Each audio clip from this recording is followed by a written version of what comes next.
여러분, 중국의 만리장성 잘 아시죠? 중국의 역대 왕조들이 북방 유목민족들의 그 침공을 막기 위해서 세운 성벽입니다. 중국을 최초로 통일한 진나라의 시황제에 의해서 처음 건립되었다고 하지만 오늘날 남아있는 성벽의 대부분은 15세기 이후 명나라 때 쌓은 것이라고 해요. 그 길이가 자그마치 2700km에 이른다고 합니다. 지형의 그 높낮이 이런 것들을 반영하면 실제 성벽의 길이는 6000km가 넘는다고 해요. 대단하죠. 당시 만리장성은 아무도 무너뜨릴 수 없는 견고한 성벽이었습니다. 하지만 요즘은 어떻습니까? 마음만 먹으면 미사일을 사용해서 한순간에 초토화시킬 수 있습니다. 자신을 지키고자 하는 그 어떤 방법도 오늘날의 어떤 군사력과 정보력으로 한순간에 무너뜨릴 수 있죠. 우리가 의지한다고 하는 대부분의 것들이 이 세상의 방법 앞에 무너지기 일쑤입니다. 하지만 우리가 영원히 의지할 수 있는 대상이 있습니다. 바로 우리의 아버지 되시는 하나님이십니다. 우리는 주기도문 말씀 시리즈를 통해서 하늘에 계신 우리 아버지의 그 깊은 의미를 살펴보았죠.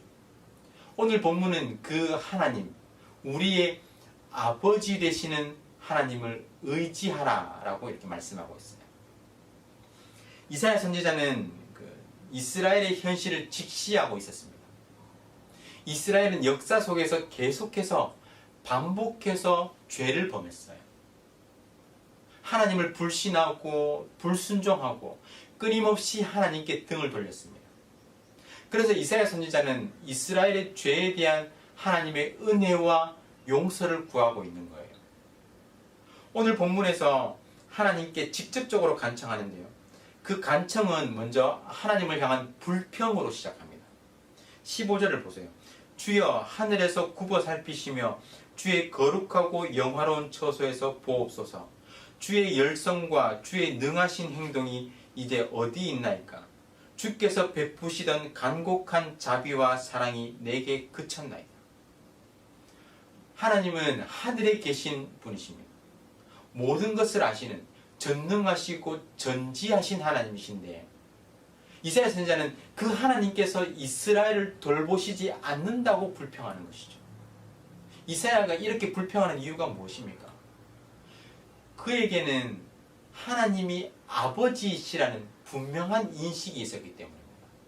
16절에서 이렇게 시작하잖아요. 주는 우리 아버지시라. 하나님께서 이스라엘의 아버지이시기 때문에 아버지 되신 하나님께서 왜 우리를 살피지 않으시냐고 불평하는 것입니다. 불평의 이유가 구체적으로 세 가지가 나오는데 17절에서 19절 이 사이에서 말씀하고 있어요. 먼저 하나님께서 우리를 주의 길에서 떠나게 하셨다는 거예요. 우리의 마음을 완고하게 하셔서 강팍하게 하셔서 하나님을 경외하지 않게 하셨다는 것입니다. 그리고 두 번째 이유는 하나님의 거룩한 성소가 대적들에게 유린당했다는 것이죠. 그리고 세 번째는 우리가 주의 다스림을 받지 못하고 있는 것 같다는 것입니다.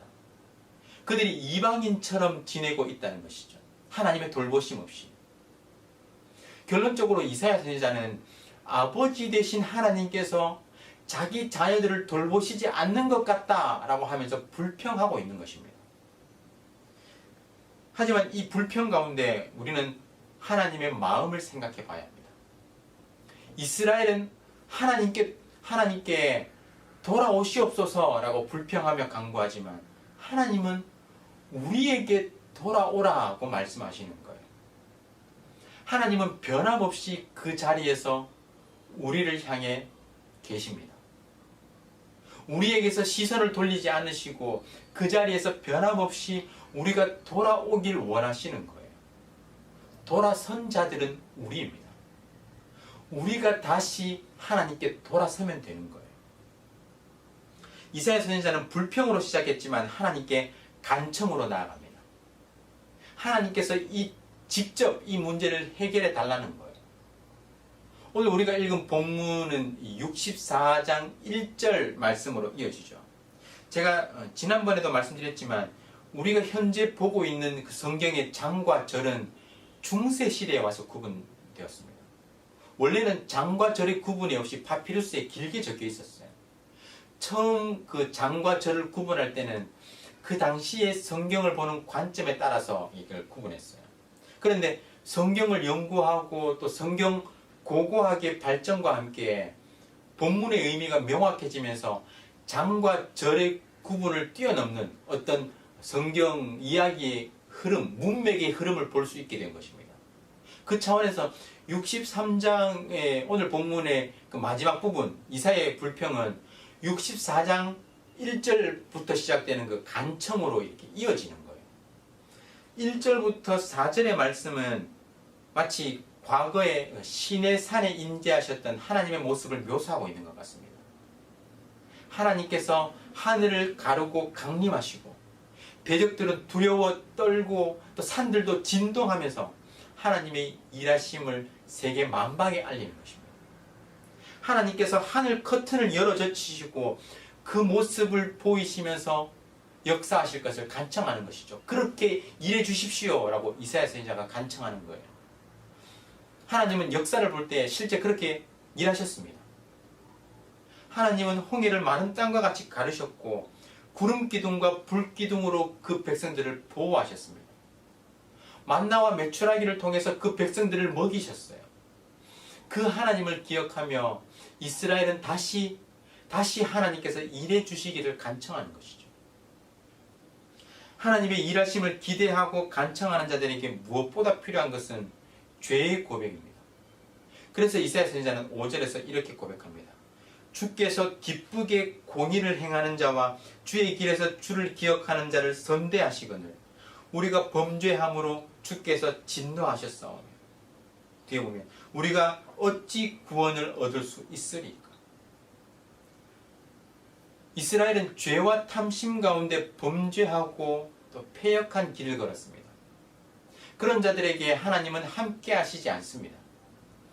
악인에게 하나님의 그 임재는 축복이 아니라 저주입니다. 하나님께서 공의로 심판하시기 때문이에요. 그래서 이스라엘은 자신의 죄를 고백하는 것입니다. 죄의 문제를 가지고 하나님의 응답을 들을 수 없기 때문이죠. 철저한 죄의 고백이 6절에서 나옵니다. 무릇 우리는 다 부정한 자 같아서 우리의 의는 다 더러운 옷 같으며 우리는 다 잎사귀같이 시들므로 우리의 죄악이 바람같이 우리를 몰아가나이다. 그들은 철저히 부패하고 타락한 그 자신의 모습을 고백하는 거예요. 우리는 다 부정한 자입니다. 우리가 추구하는 그 모든 의도 다 더러운 옷 같습니다. 우리의 죄악이 바람같이 우리를 몰아갈 뿐입니다. 이것이죠. 이러한 죄의 고백 가운데 이사야 선지자는 다시 한번 간청합니다. 이스라엘을 향하여 구원의 은혜를 베풀어 주실 것을 간구하는데 그 근거가 무엇입니까? 하나님께서 이스라엘의 아버지라는 사실이에요. 진흙과 토기장의 비유를 통해서 하나님께서 이스라엘을 지으셨다라는 것을 강조하고 있죠. 오직 아버지이신 하나님께서 용서해 주시고 회복시켜 주시기를, 은혜를 베풀어 주시기를 간구하는 것입니다.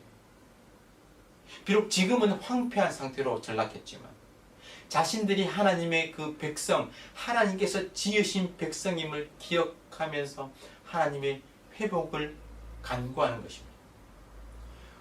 우리에게 필요한 것은 하나님의 은혜와 용서하심입니다.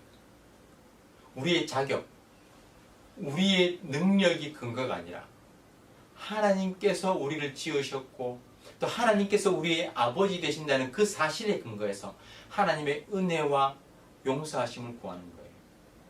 우리는 그 아버지 하나님을 의지해야 합니다. 여러 가지 삶의 어려움들이 우리 가운데 있죠. 나는 그 문제들 가운데 발버둥 치면서 해결해 보려 하지만 우리의 능력으로 할 수 있는 일은 극히 제한적입니다. 우리는 하나님의 자녀라는 사실을 기억하고 그 아버지를 신뢰해야 합니다. 우리는 하나님을 아바 아버지라고 부를 수 있는 존재입니다. 그 사실을 기억해야 돼요. 그것을 기억하면서 하나님을 의지하시기 바랍니다. 하나님을 전적으로 의지하는 기도를 통해서 하나님의 은혜와 용서를 구하며 하나님의 회복을 경험하시길 주님의 이름으로 축원합니다. 결코 세상의 방법과 욕심으로 우리의 길을 찾지 않고 하나님께 전적인 소망을 두며 하나님의 회복해 하시는 그 은혜를 경험하는 저와 여러분 되시기를 주님의 이름으로 축원합니다. 구국 기도문으로 함께 읽으며 기도하겠습니다. 마음을 다해 이 기도에 동참해 주시기 바랍니다. 다 함께 읽겠습니다. 코로나 사태 속에서도 신실하신 하나님을 더욱 신뢰하게 해 주시옵소서. 이 모든 상황을 믿음으로 버티고 인내하며 회복을 경험케 해 주시옵소서.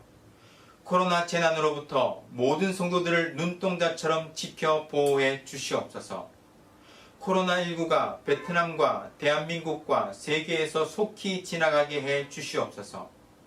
모든 가족과 함께 마음과 정성을 다해 하나님께 예배드리게 해 주시옵소서. 모든 성도가 경성에서 회개하고 의로운 삶의 열매를 맺게 해 주시옵소서. 교회의 생명사역을 적극 추진할 수 있는 여건을 속히 허락해 주시옵소서.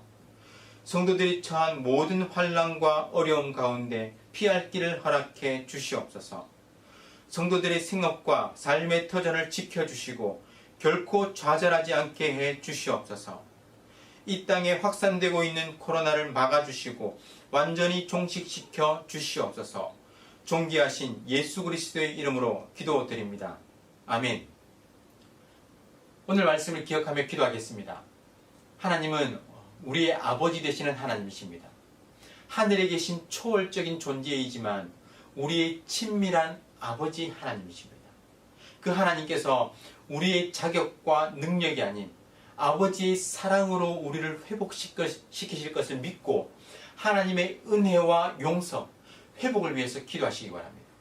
그리고 구국 기도문으로 나라와 민족과 교회의 회복을 위해서 기도해 주시고 각 개인과 가정의 기도 제목을 가지고 다 함께 간절하게 기도하겠습니다.